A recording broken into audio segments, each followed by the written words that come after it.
అందరూ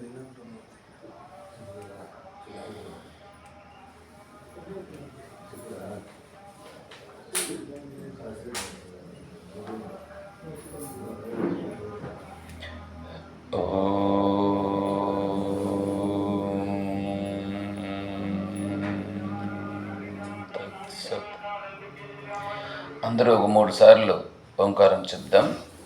కూర్చోండి.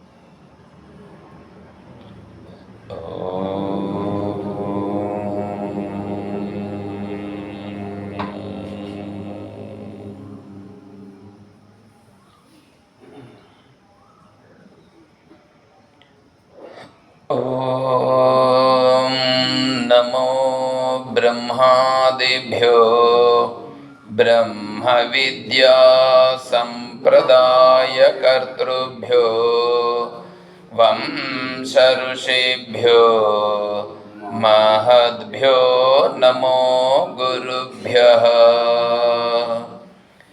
ఓం సదాశివసమారంభాం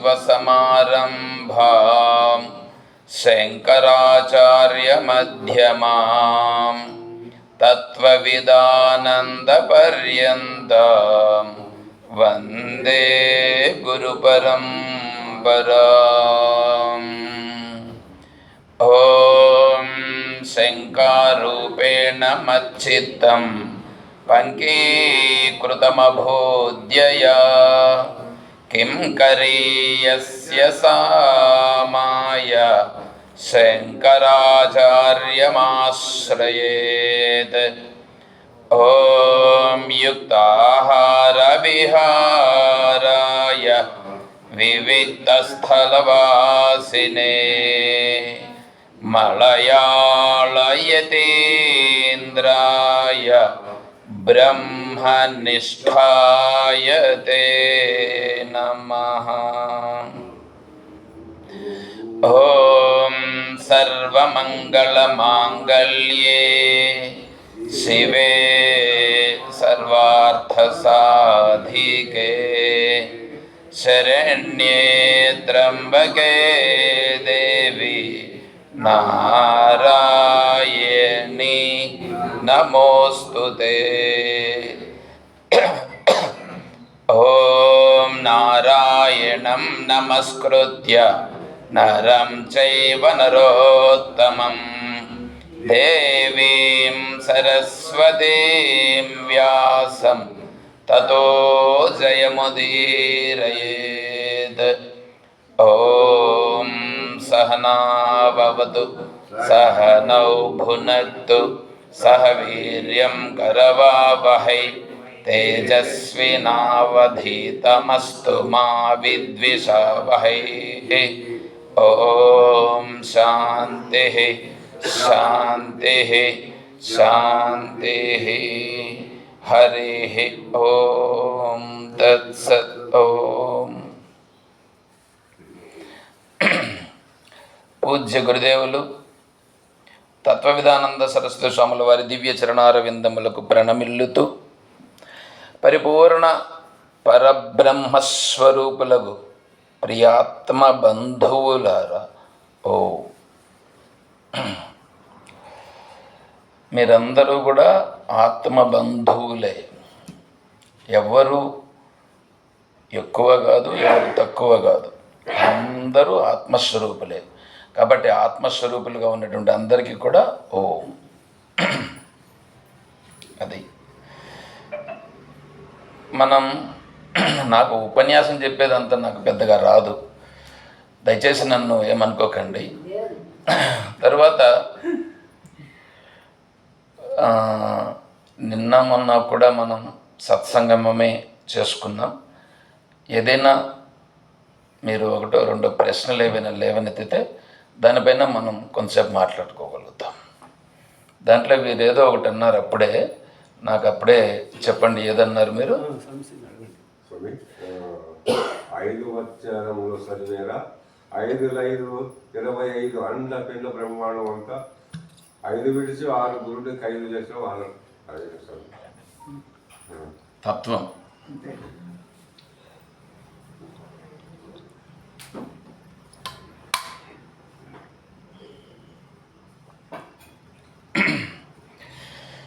ఇప్పుడు వీళ్ళు 5×5 25 అనేది వీరికి చెప్పాలి. అదే కదా 25 తత్వాలు అనేటువంటివి వీళ్ళు అడుగుతున్నారు. దీంట్లో మీరు పంచీకరణంలోకి మీరు వెళితే పంచీకరణం తెలుసుకుంటే తెలుస్తుంది. ఆల్రెడీ నేను కొద్దిగా చెప్పినామంటే నిన్న మొన్న కూడా ఆ విషయాల్లో కొన్నింటిని గురించి కొద్దిగా ప్రస్తావన చేసుకోవడం జరిగింది.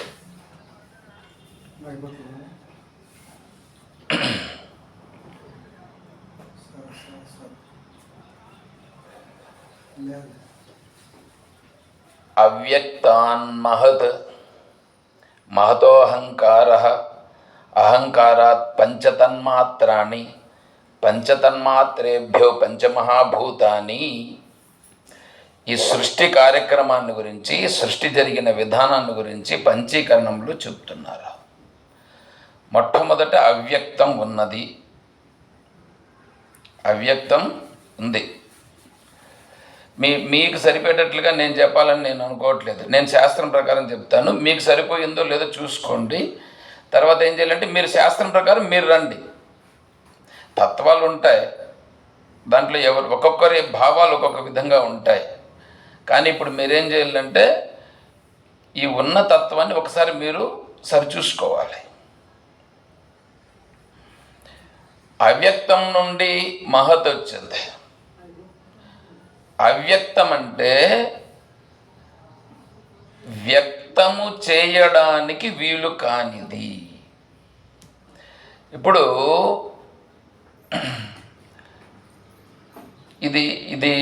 దీన్ని ఏమంటారు? ఇది కాశీనాయన ఆశ్రమంలో ఇప్పుడు ఇది మనం కూర్చోండి దాన్ని ఏమంటాం? హాలను, దీన్ని సమావేశ మందిరం అని, గాంధీ భవన్ అని, అంటే గాంధీ భవన్ దీనికి పేరు. గాంధీ భవన్ అంటే ఇక్కడ సమావేశ మందిరము. ఇందులో ఏవో కార్యక్రమాలన్నీ మనం చేసుకునే దానికి వీలవుతుంది. ఇట్లా ఒక 100 చైర్లు వేశారు, 100 మంది కూర్చోవచ్చు. దాంట్లో మనం ఒక విషయాన్ని గురించి చర్చించుకునే దానికి పెద్దలు వస్తారు. ఇటువంటి విషయాలన్నీ ఉంటాయి. అంటే ఇప్పుడు మీరు ఒక్కసారి ఈ ప్రదేశాన్ని చూశారని అనుకోండి, కానీ మీరు ఇక్కడ లేరు, మీరు ఎక్కడో ఉన్నారు, అనంతపురంలో ఉన్నారని అనుకోండి. అప్పుడు ఎక్కడండి ఈరోజు ప్రోగ్రాము ఏదో మన శివరామానంద స్వాముల వారు ఏదో ఉపన్యాసం చెప్పారంట కదా, ఎక్కడ అని అడిగారని అనుకోండి. మొలకవేములలో కాశీనాయన ఆశ్రమం ఉంది కదా, అంటే మొలకవేముల అంటే మొలకవేముల కదిరికి ముదిగుబ్బకు మధ్యలో ఉంది. వచ్చేసారా? మైండ్లో వచ్చారా టాపిక్? మొలకవేముల ఎక్కడ? కాశీనాయన ఆశ్రమం. కాశీనాయన ఆశ్రమం తెలుసు అంటే మీరేం చేస్తున్నారు? మీ మనస్సును దానిపైకి పంపించేస్తున్నారు. కాశీనాయన ఆశ్రమంలో అక్కడ గాంధీ భవన్ ఉంది. నాకు తెలుసు, నేను కూడా వెళ్ళాను అక్కడికి అన్నారా ఇప్పుడు మీరు? అంటే మీరు పట్టుకున్నారా? మీరు ఎక్కడో ఉండంగానే ఆ ప్రదేశానికి వెళ్ళకుండానే దానిని గురించి మీరు పట్టుకున్నారుగా, మీ మనసుతో ఊహించి దాన్ని తెలుసుకున్నారుగా. దానిని ఏమంటారంటే వ్యక్తము. అంటే మీకు అర్థమయ్యేటట్లుగా చెప్పడాన్ని వ్యక్తం అని అంటారు. మీకు అర్థమయ్యేటట్లుగా చెప్పడాన్ని వ్యక్తం అని అంటారు. అవ్యక్తం అంటే అది ఎలా ఉందో చెప్పడానికి వీలు కాదు. అది ఎలా ఉందో చెప్పడానికి వీలు కాదు. సరే, ఇప్పుడు ఇక్కడ మన వాళ్ళు మామిడి పండు తెచ్చి కట్ చేసి ఒక్కొక్కరికి ఒక పీస్ ఇచ్చారని అనుకోండి, మీరు తింటారు. ఎట్లుందయ్యా అని అడిగాడు పక్కలో ఉండేవాడు. ఎట్లుందంటారు? తీయగా ఉందో పుల్లగా ఉందో. అదే ఆ తీయదనం ఎట్లుంది? ఆనందాన్ని ఇచ్చింది. ఇంకా ఆ తీయదనాన్ని ఇంకా చెప్పు. అంటే ఇప్పుడు ఒకరికి బాగా ఉంది, ఒకతను ఏమన్నాడు తీయగా ఉంది అన్నాడు, ఇంకొకతను ఏమన్నాడు బా ఎంత తీయగా ఉందంటే, అదేనయ్యా నేను అడుగుతానండి, ఎంత తీయగా ఉంది? ఎంత తీయగా ఉందో నాకు కొద్దిగా చెప్పండి. ఈయనకి చెప్పడానికి కదా ఒక పీస్ ఎత్తరాయా? ఏ పీస్? ఆ మామిడికాయ పీస్ ఎత్తరావా? ఇది నోట్లో పెట్టుకో స్వామి. నోట్లో పెట్టుకుంటే ఇప్పుడు ఏమైంది? ఇట్లా ఉంది అంటే అది చెప్పడానికి వీలు కాదు, అనుభవిస్తే తెలుస్తుంది. దానినే అవ్యక్తం అంటే వ్యక్తం చేయడానికి వీలు కానిది. వ్యక్తం చెయ్యడానికి వీలు కాని దాని నుండి వ్యక్తమయ్యేటువంటివి పుట్టినాయి. నువ్వు కొంచెం ఓపిక పట్టు, ఎందుకంటే నీకు చెప్పాలనంటే ఇంకా నేను కొద్దిగా తీసుకురావాలి. అక్కడ అవ్యక్తం నుండి మహత్ వచ్చింది, మహత్ నుంచి అహంకారం వచ్చింది. నీకుండే అహంకారం కాదు, సమిష్టిని సృష్టించగలిగేటువంటి శక్తి సామర్థ్యాలు కలిగిన అహంకారం వచ్చింది. మీ అందరికీ కూడా అహంకారం ఉందా లేదా? అహంకారం ఉందా? మీ ఒక్కరి అహంకారమే ఎంత ఉంటుంది? ఒక్కరి అహంకారం వలన దేశాలు యుద్ధం చేసుకొని ప్రపంచంలో ఉండే వాళ్ళందరూ ఇబ్బంది పడుతున్నారు. అవునా కదా? ఒక్కరి అహంకారం వలన, ఒక్కొక్కరి అహంకారం వలన, వాళ్ళిద్దరు అహంకారం అని అనుకోండి, నేను చెప్పినట్టు జరగాలని ఒకడు అనుకుంటున్నాడు, లేదు లేదు నేను చెప్పినట్టు జరగాలని ఈయన అంటున్నాడు. దాన్ని అహంకారం అంటారు, ఇంకేమంటారా? మనం కూడా అంతే కదా, చెప్తుంటాం నేను చెప్పినట్లు జరగాలయా, అట్లా కాదండి ఇంకో ఈయన అప్పుడే ఇట్లా తిరుగుతాడు అంటే ఏంటి? ఈయన మాట చెల్లుబాటు కాలేదని అంటే అక్కడేమైపోతుంది. కాబట్టి అహంకారం మనందరికీ ఒక్కొక్కరికి కొంత అహంకారం ఉన్నది. మన అందరి అహంకారమును ఒకవేళ కుప్ప వేస్తే, మనందరంటే ఇక్కడ ఉండేవాళ్ళు కాదు, సకల సృష్టిలో ఉండే వాళ్ళందరి అహంకారాన్ని ఒక జాగాల్లో కుప్పపోస్తే ఆ అహంకారం ఉందే, ఆ అహంకారం వచ్చింది. అంటే మీకు అర్థమయ్యే దానికోసం చెప్తున్నా, ఆ అహంకారం మొదట వచ్చింది. మహత్తు నుంచి అహంకారం, ఆ అహంకారం నుండి పంచతన్మాత్రలు వచ్చినాయి. శబ్ద, స్పర్శ, రూప, రస, గంధ. ఎన్నైనాయి? 5. శబ్ద, స్పర్శ, రూప, రస, గంధ అనేటువంటి 5 పంచతన్మాత్రలు. వాటిని తన్మాత్ర అంటారు. శబ్ద గుణకం వాటిని గుణకము అని అంటారు. అంటే శబ్దం, ఇప్పుడు మనకు వినిపిస్తూ ఉండేది శబ్దం అనేటువంటిది స్థూల శబ్దం.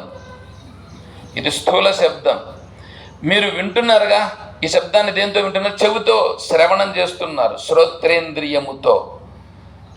అక్కడ శ్రోత్రేంద్రియం ఉంది చూడండి, శ్రోత్రేంద్రియము కూడా శబ్ద గుణకము నుంచి వచ్చింది. అంటే దానికంటే ఇంకా సూక్ష్మం. అంటే అక్కడ శబ్ద, స్పర్శ, రూప, రస, గంధ 5 ఉన్నాయి. దానిలో ఇవేమైనాయంటే సత్వ, రజస్తమో గుణాత్మకంగా ఉంటాయి. ఎందుకంటే ఇవన్నీ వచ్చిందంతా సత్వరజస్తమో గుణాల నుంచి వచ్చినాయి.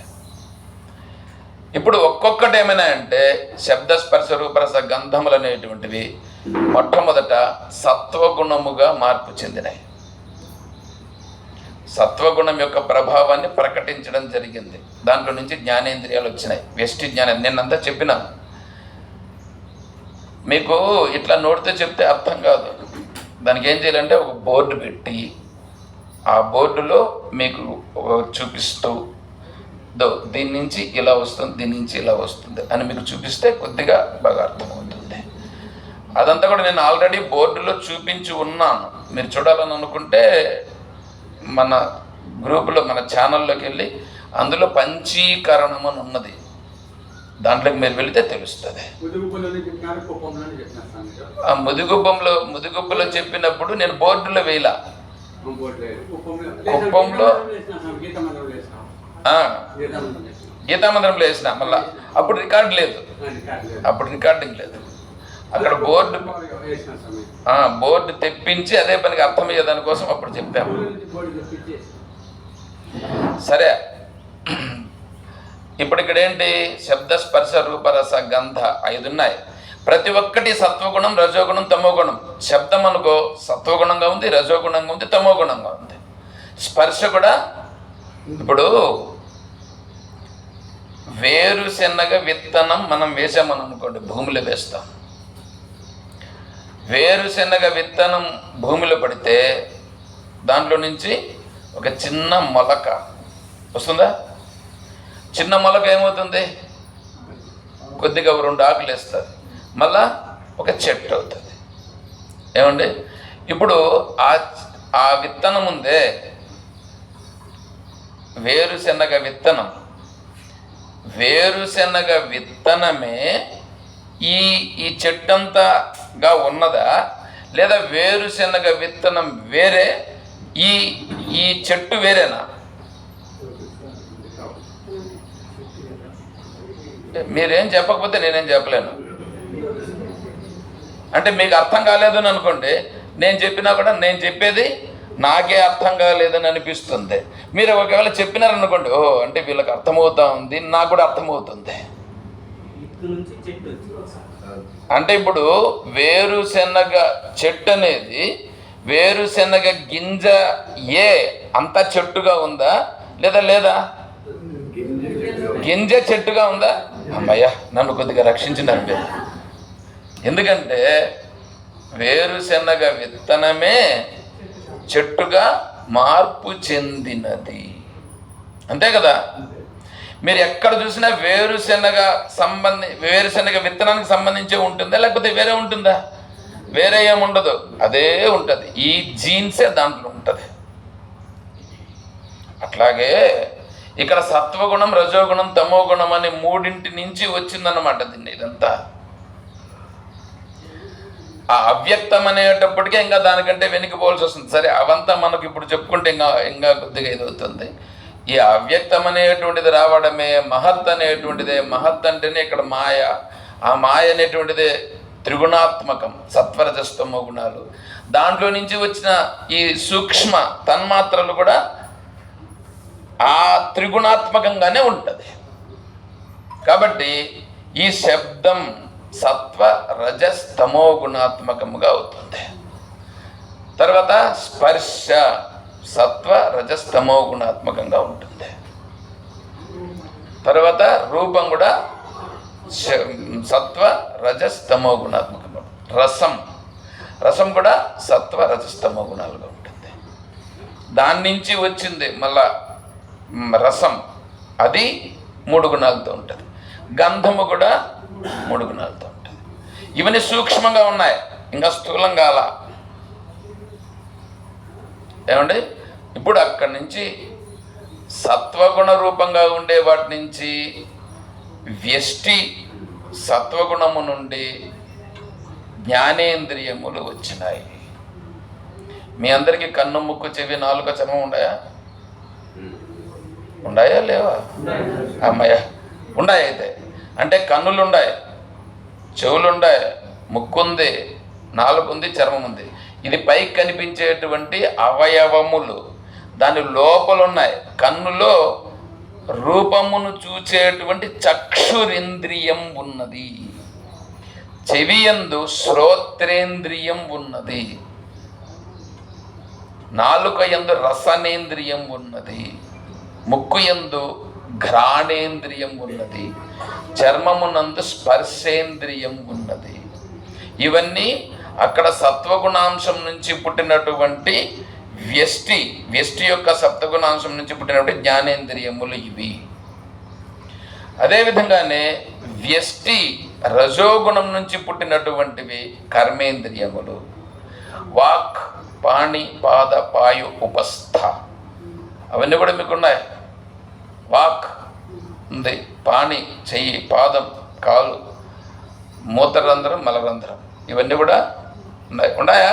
ప్రశ్న అడిగిన ఆయనకు తెలుస్తుందా నీకేమైనా? ఇవన్నీ ఉన్నాయా? 5 అయినాయి, అవదైనాయి.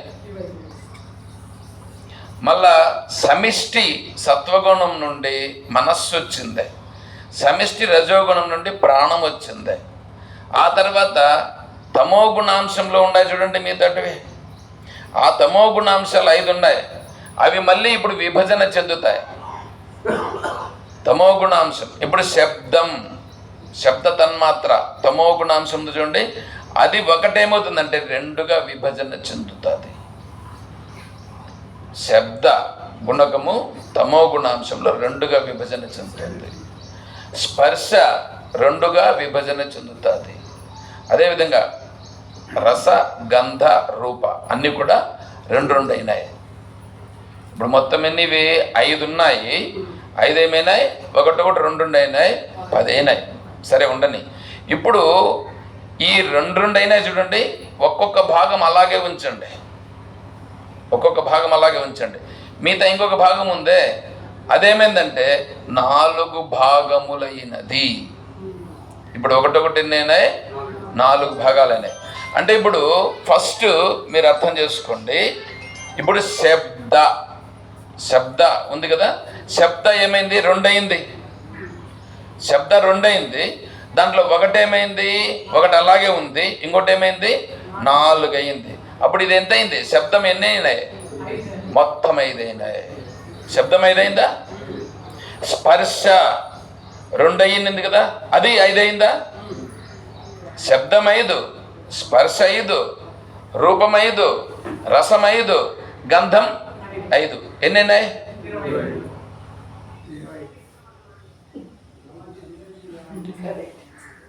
5 5ల 25 అయినాయి.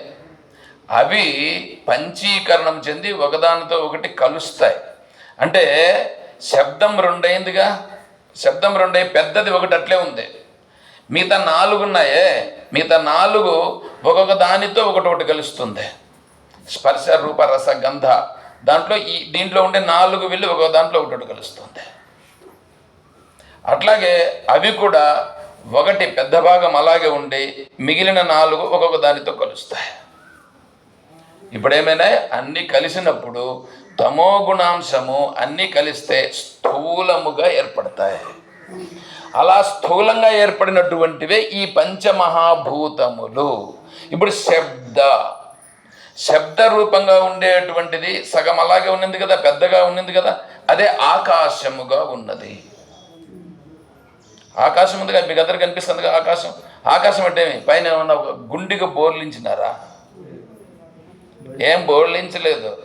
శబ్దం అనేటువంటిది ఏదైతే ఉన్నదో, శబ్ద గుణకం ఉందో, ఆ శబ్ద గుణకమే ఈ సర్వ బ్రహ్మాండ రూపంగా ఉండేటువంటి ఆకాశ రూపముగా ఏర్పడినది. ఏమన్నా అర్థమవుతుందా? మీకుండే తత్వం నాకు తెలీదు, నాకు శాస్త్రం ప్రకారం తెలుసు, అంతవరకే చెప్పగలుగుతా. మీకు మీ గురువులు ఏం చెప్పినారో నాకు తెలియదు, కానీ శాస్త్రం ప్రకారం ఉండే విషయాన్ని మాత్రమే నేను చెప్పగలుగుతాను. ఇప్పుడు 25 వచ్చినాయా? సరే, ఒకటొకటి ఇప్పుడు 5 5 పెద్దదైనాగా. ఇప్పుడు ఏమైంది? ఆకాశం. శబ్దం ఆకాశమైంది, స్పర్శ వాయువయింది, రూపం అగ్నియ్యింది, రసము జలమయ్యింది, గంధము భూమి అయినది. ఏమండి? ఇవి పంచీకరణము చెందగా తమోగుణాంశ స్వరూపమై స్థూల రూపముగా ఇక్కడ మనకు కనిపించుచున్నవి. ఇవి తమోగుణాంశములు. ఇవన్నీ ఇలా ఏర్పడాలంటే వీటన్నింటికి వెనకాలుండేటువంటి చేతన ఆత్మ ఆధారముతో జరిగినది.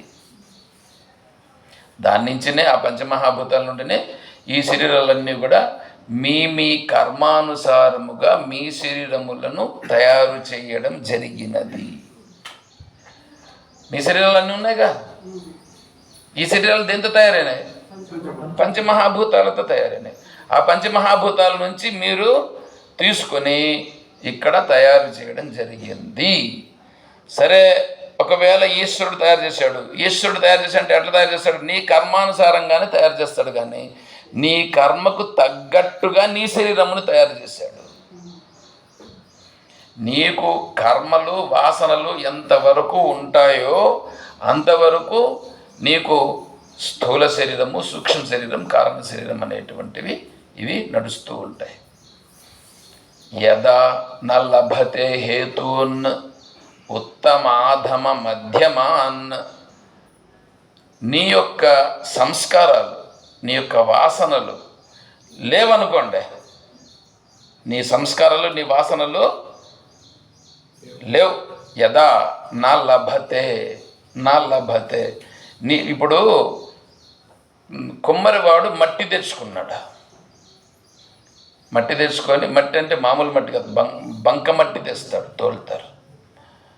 తోలిన తర్వాత ఆ బంక మట్టితో దానిని ఎండబెట్టి నీళ్లు చల్లి బాగా తొక్కి బాగా అదునుకు వచ్చిన తర్వాత దానితో బొమ్మలు తయారు చేస్తాడు. ఇప్పుడు మట్టి అయిపోయిందాడా, ఇంకేం చేస్తాడు? బొమ్మలు ఆ మట్టితో చేస్తాడు బొమ్మలన్నీ. ఇంకేమైనా ఉందా? మట్టి ఉంటే బొమ్మ చేయొచ్చు, మట్టి లేదు, అయిపోయింది. ఇప్పుడు ఏం చేస్తాడు?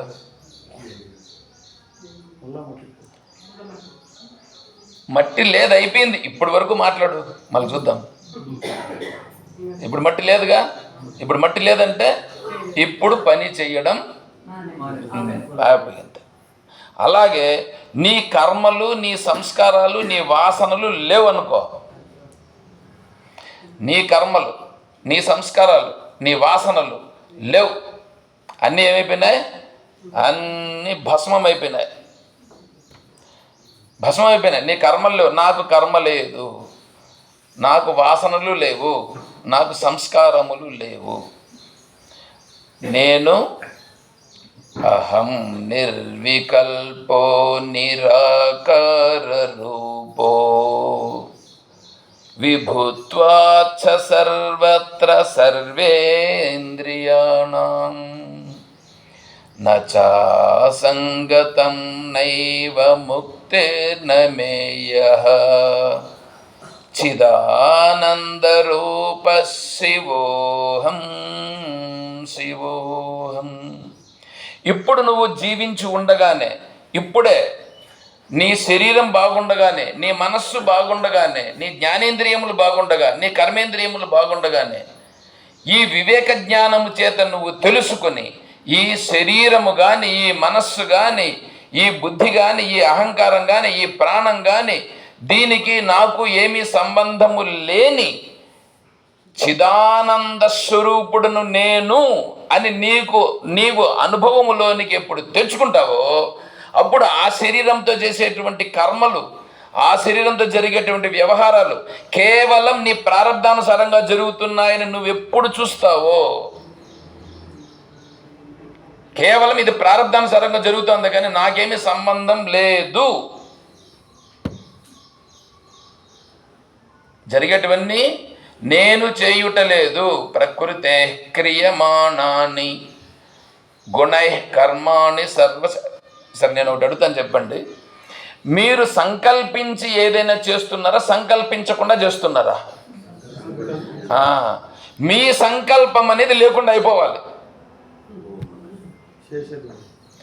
చేసేది జరుగుతుంది, జరిగేది జరుగుతుంది. అప్పుడు ఎందుకు జరుగుతుంది, ఎలా జరుగుతుంది అనేటువంటిది వస్తుంది. దానిని ఘటిల్లుతాయి అన్నారు మా గురువు గారు. ఘటిల్లుతాయి, దాన్నే పరమాత్మ అంటున్నాడు. దీన్ని ఎవడో నడిపిస్తున్నాడు, ఎందుకు నడిపిస్తున్నాడు, ఎలా నడిపిస్తున్నాడు, అదంతా ఇప్పుడు నువ్వు చెప్పాలంటే నీకేం అర్థం కాదు. నువ్వు ఆ స్థితికి రా. అప్పుడే చెప్పానుగా, ఒక ముక్క తీసుకొచ్చి నీ నోట్లో పెట్టాలి. అలాగా సంకల్పరాహిత్య స్థితిలో నువ్వు ఉండి ఇవి జరుగుతూ ఉండేటువంటి విషయాలన్నింటినీ నువ్వు ఎప్పుడైతే నువ్వు చూడగలుగుతావో, అంటే నువ్వు సంకల్పం చేయవేవి. యస్య నాహంకృతో భావో బుద్ధిర్యస్య నలిప్యతే. యస్య నా అహంకృతో భవ, చేస్తున్నది నేను కాదు, జరుగుతూ ఉంది. ఎందుకు జరుగుతోంది, ఎలా జరుగుతోంది, ఎట్లా జరుగుతోంది? బుద్ధిర్యస్య న లిప్యతే, ఎవడు ఆ స్థితిలోకి అనుభవంలోకి రావాలి. ఇది అనుభవంలోకి రావాలని అంటే ఫస్ట్ నువ్వు వివేకము ద్వారా తెలుసుకో. వివేకము ద్వారా తెలుసుకొని దాన్ని బాగా స్పష్టంగా అనుభవంలోకి తెచ్చుకో. అదే క్షేత్రజ్ఞయో రేవం అంతరం జ్ఞానచక్షుష. ఈ క్షేత్రానికి ఈ క్షేత్రజ్ఞుడైన నాకు ఏం సంబంధం? అసలు ఏం సంబంధం లేదు. అంతరం జ్ఞానచక్షుష. అంతరం జ్ఞానచక్షుష అంటే వివేక జ్ఞానము చేత, అనుభవ జ్ఞానం చేత ఈ శరీరము మిథ్య, శరీరం మిథ్య. మీ అందరికీ శరీరం కనిపిస్తుందిగా, కనిపిస్తూ ఉన్న లేనిదేదో అది మిథ్య. కనిపిస్తున్న ఏది లేదో అది మిథ్య. విచారణ చేస్తే, మీరు విచారణ చేయకుండా ఈ శరీరమే నేను అని పట్టుకున్నంత కాలము మీకు అది అనుభవములోనికి రాదు. అది అనుభవంలోనికి రావాలంటే కేవలం మీరు ఎక్కడో గుహలో పోయి కూర్చుంటేనో, ఇంకెంత తపస్సు చేస్తామంటేనో, ఏ తీర్థయాత్రలు తిరుగుతామంటేనో, ఎవరి కాళ్ళలో పట్టుకుంటామంటేనో ఏమి చేసినా రాదు. ఒకటే ఒకటి, విచారణ. విచారేణ న అన్య సాధనై నో ఉత్పద్యతే జ్ఞానం. ఆ జ్ఞానము నీకు విచారణ చేత తప్ప నీకు ఇంకా కలగదు. ఆ విచారణను, ఆ తత్వాన్ని, ఉన్న యథార్థ తత్వాన్ని తెలుసుకునేదానికి ఆ తత్వమును తెలిసిన మహానుభావులను ఆశ్రయించాలి. తద్విద్ధి ప్రణిపాతేన పరిప్రశ్నేన సేవయ ఉపదేక్ష్యంతి తే జ్ఞానం జ్ఞానినః తత్వదర్శినః. కాబట్టి తత్వదర్శులను మనం ఆశ్రయించాలి. ఓకే, నీ 25 వచ్చేసినాయి, సంతోషం. తప్పట్లు అవసరంలా. తప్పట్లు కొట్టి ఏం చేయ, ఎందుకు తప్పట్లు? నీ బుద్ధికి పట్టిందా అది చూడు ముందు. నీ బుద్ధికి పడితే నా బుద్ధికి కొంచెం అర్థమయ్యింది అంత కావాలి. కానీ తప్పట్లు తట్టినా, ఎవడొచ్చి కాళ్ళకు దండాలు పెట్టినా, పైన వచ్చి పూలమాలలు వేసేసి ఏంటంటే పుష్పాభిషేకాలు చేసిన ఏం ప్రయోజనం? నీకేం పట్టింది అది చూసుకో. ఉన్నారుగా గురువులు, మహాత్ములుగా ఉండేటువంటి వాళ్ళు ఉన్నారు. అడగండి, అడిగి తెలుసుకోండి. ఇంకెవరన్నా ఏమన్నా అడగండి. ఈశ్వర కృష్ణాచార్యుడు చెప్పాను, మూల ప్రకృతి రవికృతి మహాద్యార్య ప్రకృతి వికృతి సప్త షోడశ కచ్చ వికారోన ప్రకృతి వికృతి పురుష కావున పంచ విశంతి తత్వాగ్నో యత్ర కుత్ర సమేవాస జడి మూడింటి శిఖావాపి ముచకేనాత్ర సంతయ. పురుషునితో కలిసి 24 తత్వములు వివేచించి బావుగా తెలుసుకున్న మనుషుడు ముక్తుడగునని కపిలమత సిద్ధాంతం నుండి చెప్పబడింది. ఇప్పుడు చెప్పింది ఏంది? ఇప్పుడు అదే కదా చెప్పింది. ఇప్పుడు చెప్పిందంతా అదే.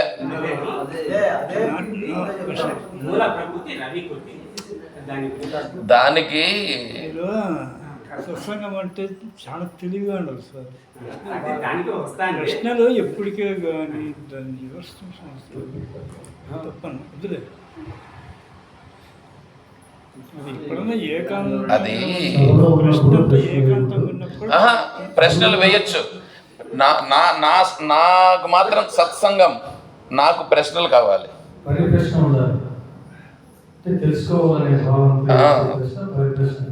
తెలుసుకోవాలనే భావన అయితే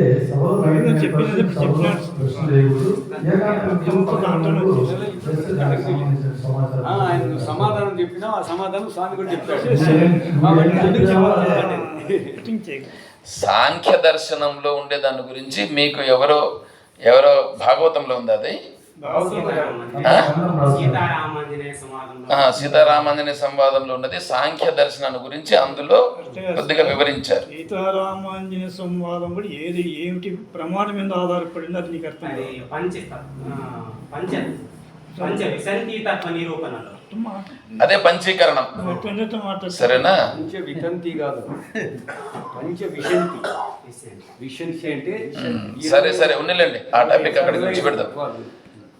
ఇంకెవరన్నా ఏమన్నా అడగవచ్చు. పంచ వింశతి, పంచ వింశతి. ఉపదేశం అంటే ఏమి, ఉపదేశము ఎందుకు తీసుకోవాలో, ఉపదేశానికి కావాల్సిన నియమాలు, దాని జోలి పోకుండా మంచిది. ఇప్పుడు దేశము, కూర్చోండి. దేశము, దేశ, కాల, వస్తు మూడున్నాయి. దేశతః కాలతః వస్తుతః పరిచ్ఛేదరహిత అద్వితీయ బ్రహ్మతత్వం ఆత్మ. అంటే దేశానికి కానీ కాలానికి కానీ వస్తురూపంగా కానీ ఆ మూడింటికి అతీతమైనది ఏదో అది బ్రహ్మ. బ్రహ్మ.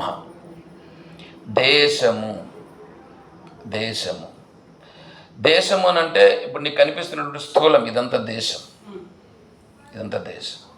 కాలం నీకు కనిపిస్తున్నటువంటిది ఈ వాచ్ ఉండదు చూడండి, వాచ్ కాదు, ఇదంతా ఎంత జరుగుతుంది, ఇదంతా కాలం. తర్వాత పొద్దు పుట్టడం పోవడం అనేది మీరు అనుకుంటున్నారు. తర్వాత మీరు పంచాంగం సంవత్సరాలని ఇప్పుడు ఏం సంవత్సరము? పరాభవనామ సంవత్సరం. సరే, ఇది కాలం మీరు అనుకుంటున్నారు. ఎందుకు చెప్తారు? శ్రీ గోవింద గోవింద గోవింద మహావిష్ణురాజయ ప్రవర్తమానస్య ఆద్య బ్రహ్మణ ద్వితీయ పరార్థే శ్వేతవరః కల్పే వైవస్వతమన్వంతరే కలియుగే ప్రథమ పాదే జంబూద్వీపే భారతవర్షే భారతఖండే మేరోః దక్షిణ దిగ్భాగే శ్రీరంగస్య ఉత్తర దిక్ప్రదేశే గంగా కావేరియోర్ మధ్యప్రదేశే, ఇవన్నీ చెప్పుకొని వస్తారు. తర్వాత ఇప్పుడు పలానా పరాభవనామ సంవత్సరం, ఉత్తరాయణం, ఎందు ఋతువు, మాసము, ఇంకా మళ్ళీ తిథి, వారము, నక్షత్రం ఏంటంటే చెప్తారు. ఇదంతా కాలం. ఏమండి? దేశం వచ్చింది, కాలం వచ్చింది. తర్వాత వస్తువులు, వస్తు రూపంగా ఉండేటివి అన్ని వస్తువులు కనిపిస్తున్నాయా? ఈ మనుషులందరూ కూడా జీవులు కనిపిస్తున్నారా? ఇప్పుడు దేశము, ఈ దేశం అనేటువంటిది ఏదైతే ఉన్నదో, ఈ దేశం అనేది ఉందో ఎక్కడి నుంచి వచ్చింది? కాలం అనేది ఎక్కడి నుంచి వచ్చింది? ఈ వస్తువులు ఎక్కడి నుంచి వచ్చినాయి? సరేనా? ఇప్పుడు సత్, సత్, సత్ అంటే ఉండుట, ఉండుట. సత్ అంటే ఉండుట.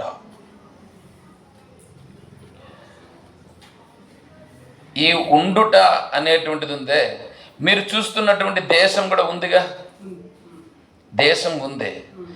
ఈ దేశం అనేటువంటిది ఏది ఉందో ఈ దేశం మారిపోతూ ఉంటుంది. మార్పులు చెందుతూ ఉందా లేదా? మార్పులు చెందనిది ఏదుందో అది సత్.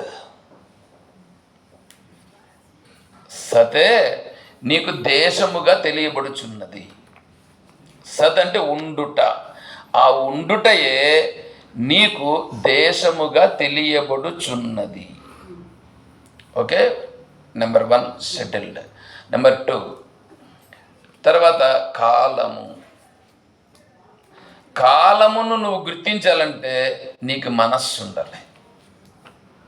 నీకు మనస్సు ఉన్నప్పుడు నీకు కాలం తెలుస్తుంది. నువ్వు సినిమా చూస్తున్నావు అని అనుకోండి, సినిమా చూస్తుంటే నీకు కాలం తెలుస్తుందా? ఎంత టైం అయిందో నువ్వు గుర్తించగలుగుతావా? ఇప్పుడు నువ్వు సినిమా చూస్తూ ఉంటావు, సినిమాల్లో లీనమైపోయినావు.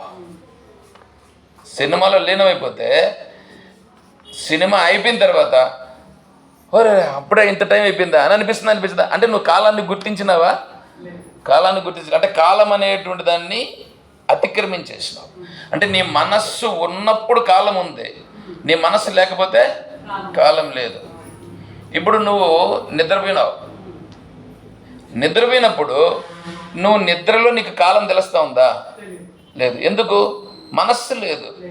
అంటే మనస్సు ఉన్న సందర్భంలో కాలం ఉంటుంది, మనస్సు లేనప్పుడు కాలం లేదు. దాన్నే కానీ నువ్వు మాత్రం తెలుసుకునేటువంటి స్వరూపం ఉంది. నువ్వు నిద్రపోయినావు కదా, నిద్రపోయిన దాన్ని కూడా నువ్వు తెలుసుకుంటున్నావా లేదా?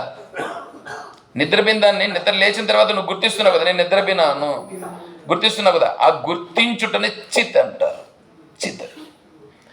చిత్ అనేటువంటిది ఏదుందో ఆ చితే ఇప్పుడు నీకు కాలము రూపముగా ప్రకటమగుచున్నది. అంటే నువ్వు దాన్ని నీ నీ నీ భావనల చేత కాలము రూపంగా చూస్తున్నావు.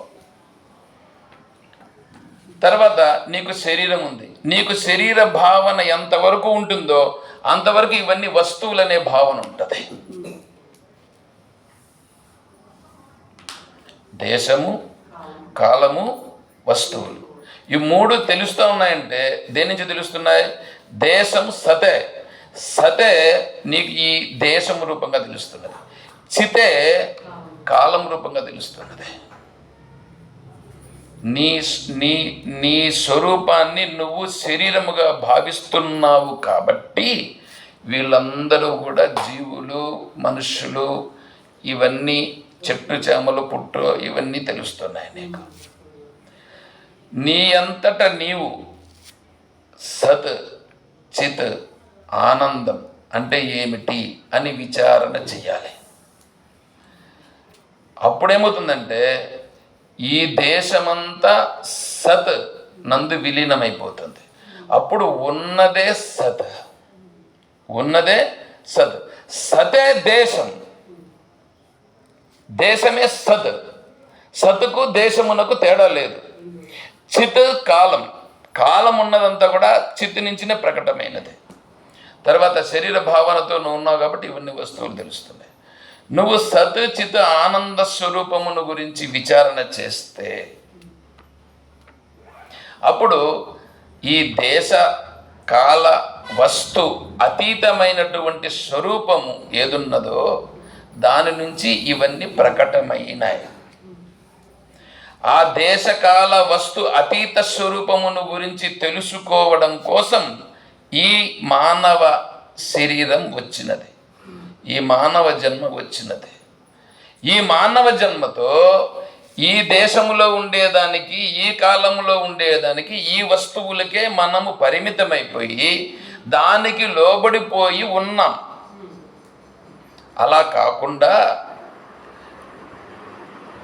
నీవు ఈ దేశానికి, కాలానికి, వస్తు వీటన్నింటికి అతీతమైనటువంటిది ఏది ఉన్నదో, ఏ సగుణ బ్రహ్మ ఉన్నదో ఆ సగుణ బ్రహ్మయే దేశకాల వస్తు రూపములుగా ప్రకటమై విరాజమానమై ఉన్నది. దీనిని గురించి నువ్వు బాగా స్పష్టంగా తెలుసుకుంటే ఇప్పుడు మీకు చూడండి, ప్రపంచంలో ఉన్నటువంటి వస్తువుల పైన వైరాగ్యం కలిగుండు, వైరాగ్యం కలిగుండు, దాన్ని పట్టుకోవద్దు, దీన్ని పట్టుకోవద్దు, అదొద్దు, ఇదొద్దు, దాన్ని ఇచ్చిపెట్టు, దీన్ని ఇచ్చిపెట్టు. దేన్ని ఇచ్చిపెడతావు చెప్పబ్బా? నువ్వు దేనిని నువ్వు విడిచిపెట్టగలవు? ఎవరైనా విడిచిపెట్టగలరా? నీకు కావాల్సిన దాన్నంతా నువ్వు పట్టుకోవాల్సి వస్తుంది, నువ్వు చేయాల్సి వస్తుంది, నువ్వు తినాల్సి వస్తుంది, ఉండాల్సి వస్తుంది, నడవాల్సి వస్తుంది.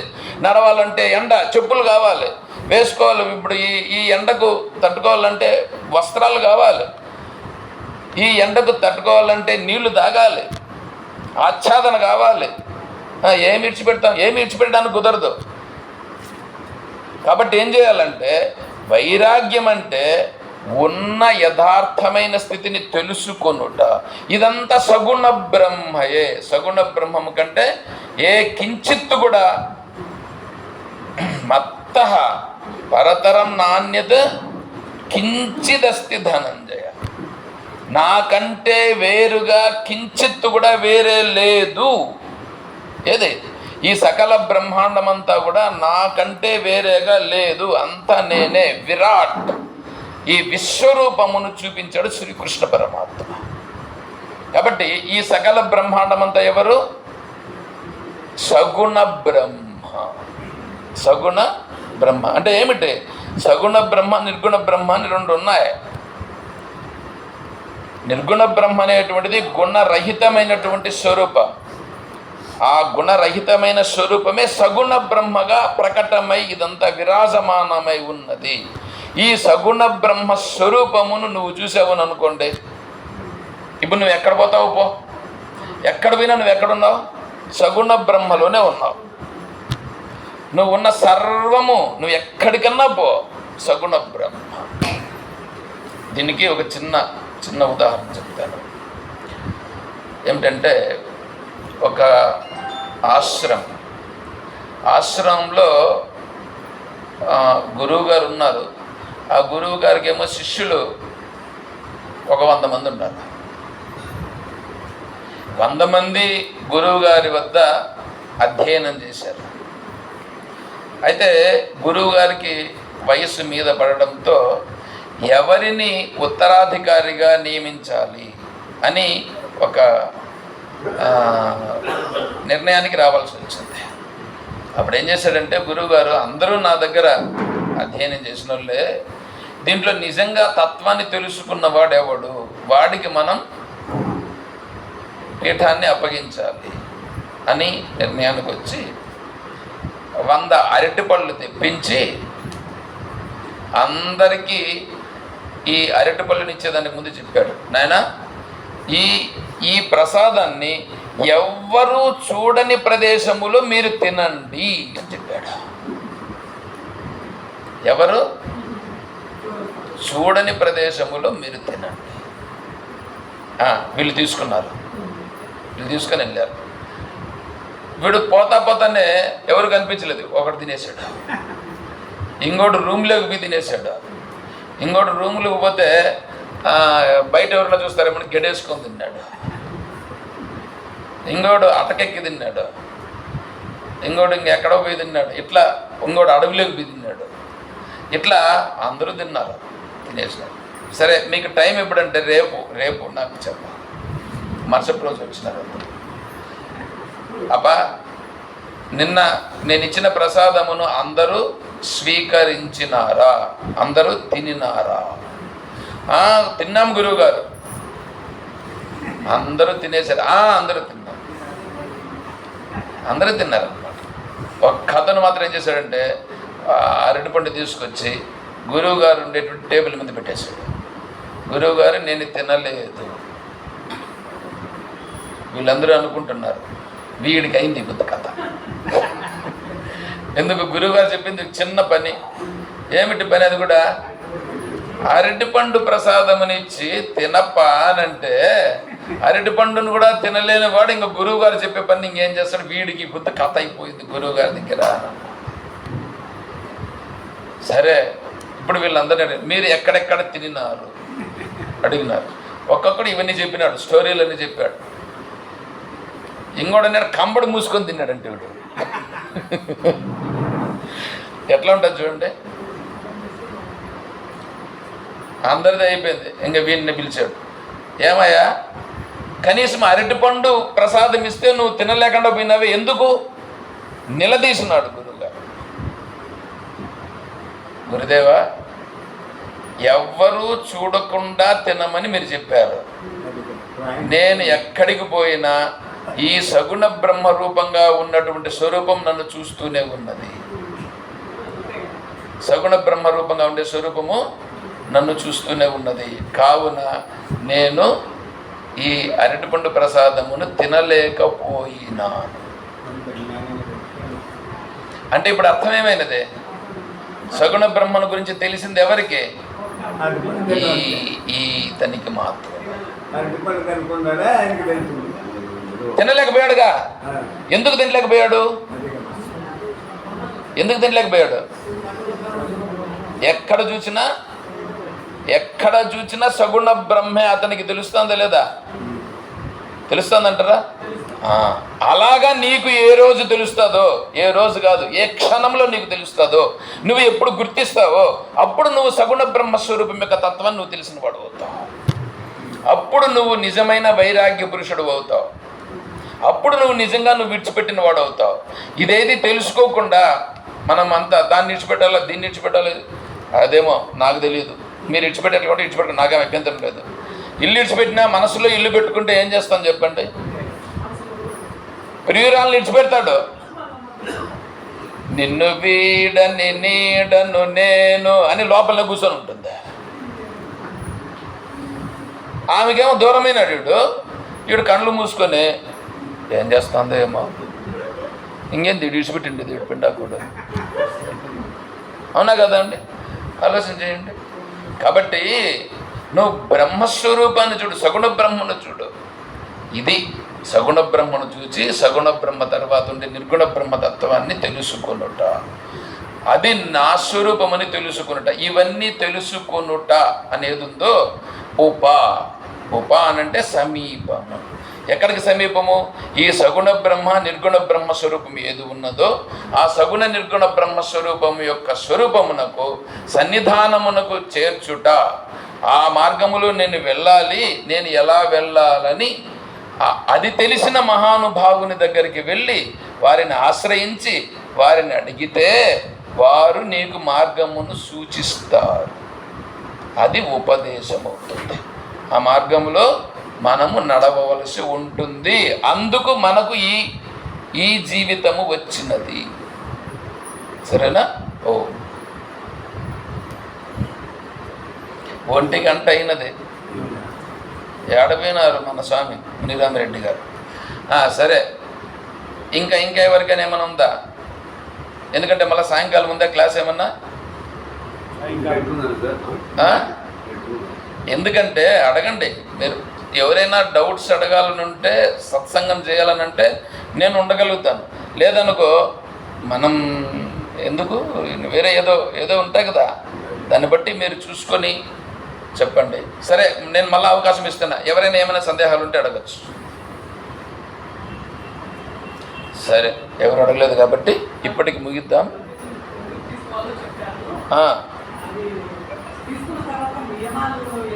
అప్పుడు ఎవరిస్తారో వాళ్ళని అడిగితే ఆ గురువుగారు అప్పుడే మీకు చెప్తారు మీరు ఎలా ఉండాలనేటువంటిది. సరేనా?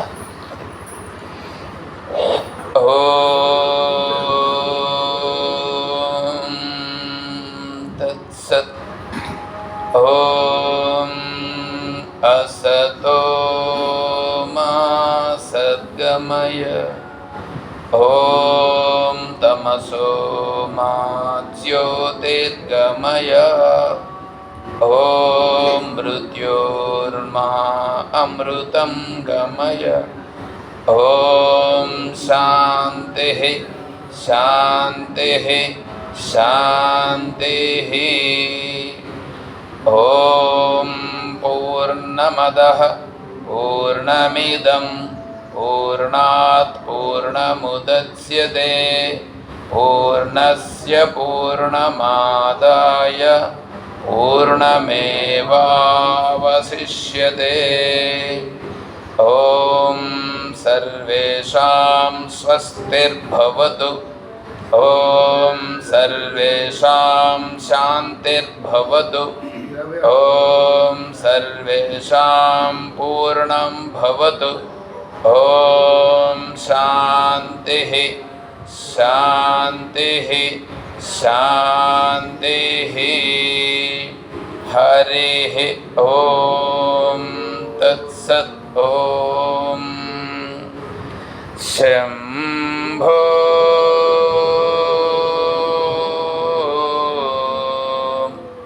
శివ శివ శివ శివ శివ శివ. శంభో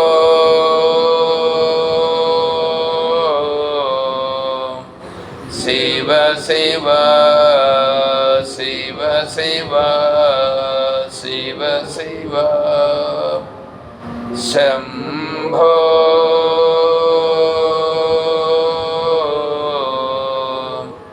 శివ శివ శివ శివ శివ శివ.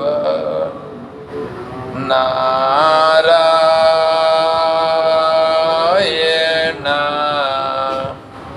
నారాయణ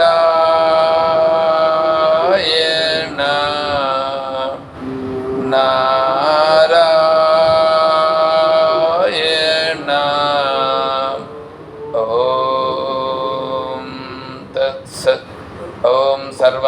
सद्गुरु चरणारविंदार्पणमस्तु। ओम जय बोलो श्री कृष्ण परमात्मा की जय, बोलो गीता माता की जय, बोलो भक्त मंडली की।